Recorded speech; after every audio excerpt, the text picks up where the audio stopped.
Hello, I'm Todd Clemens, Okeechobee Livestock Market, and here's your weekly market report.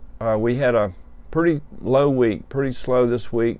Easter being on Sunday, not a lot of people out gathering cattle on Easter Sunday. They were hunting Easter eggs, spending time with their family, and that's a good thing. So we had real low volume Monday, I think about 550 head, and then on Tuesday we had close to 700 head. So things are slowing down, but prices are holding up.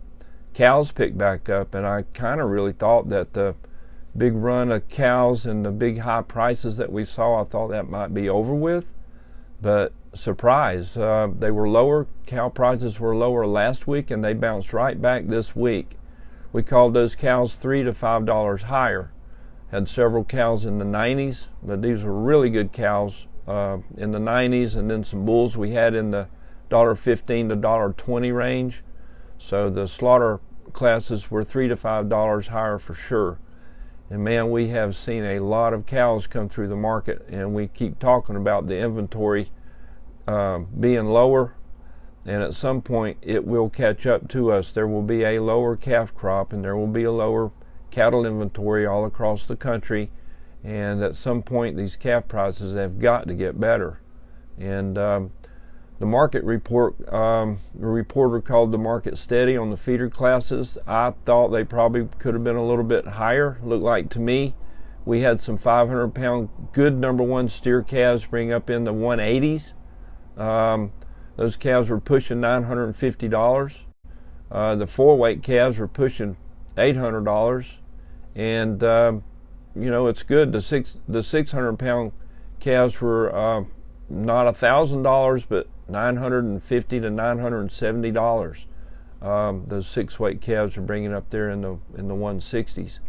Saw some real good quality bull calves, non-castrated bull calves that were bringing about as much as the steers. They were maybe a dime lower, but it was pretty interesting to see how those yearling bull calves weighing 500 to 600 pounds were bringing a lot of money too. They were in big demand. Looks like the heavier weight calves are in more demand than the lighter weight calves. Don't know how that works out, but probably because it's right now with the cost of gain everywhere and there's no grass to go. If you try to put cattle in a feedlot with corn at $8 a bushel, you're looking at $1.50 on the gain, on cost of gain. Some people double the corn price, so you're looking at $1.60 possibly for cost of gain.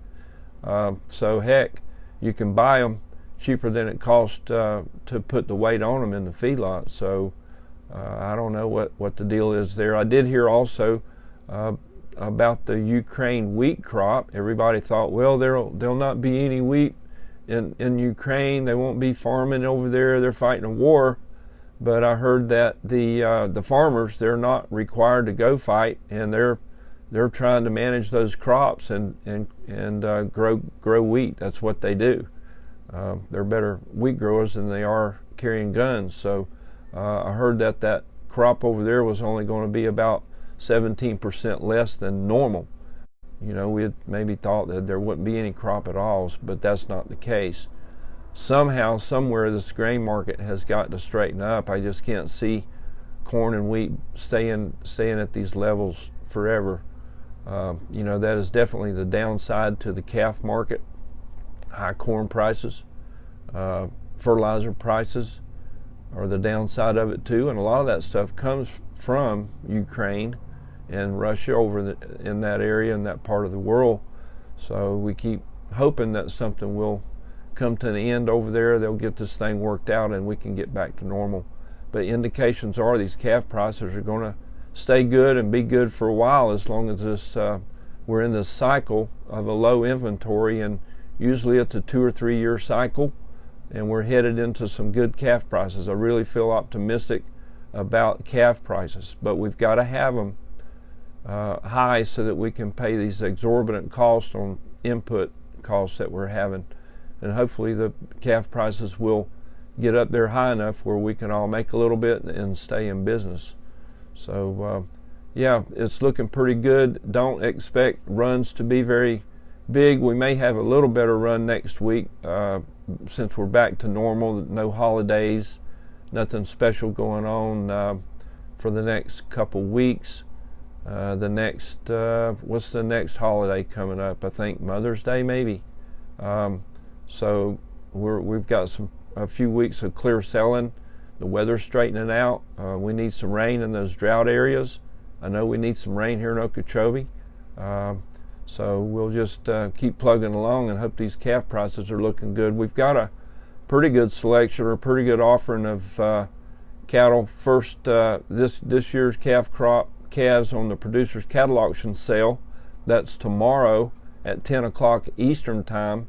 www.producerscattleauctions.com, or go to Okeechobee Livestock Market website and click on from there and watch that sale. It should be pretty good. It'll be really neat to see these calves bring $1,000. Let's hope they do. Pretty good offering of cattle there tomorrow for a June-July delivery. Kind of surprised, but it's April and some people pull the trigger. I don't know if it's going to get any higher. It's pretty good right now, but indications are it could get a little bit better. And I know some people are just going to kind of gamble on the prices coming up a little bit more. But anyway, tune in and watch that sale. You'll see what these number one good calves are worth. You'll find that out tomorrow at producerscattleauctions.com. We had our high prices of the week. We had a little old roping calf, looked like, is a 140-pound calf that brought $2.40, sold by Crescent O Ranch in Kenansville and bought by Troy Lee Weekly.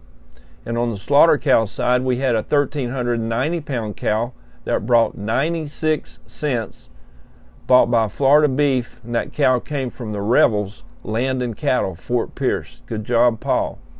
That's your market report. Thank you.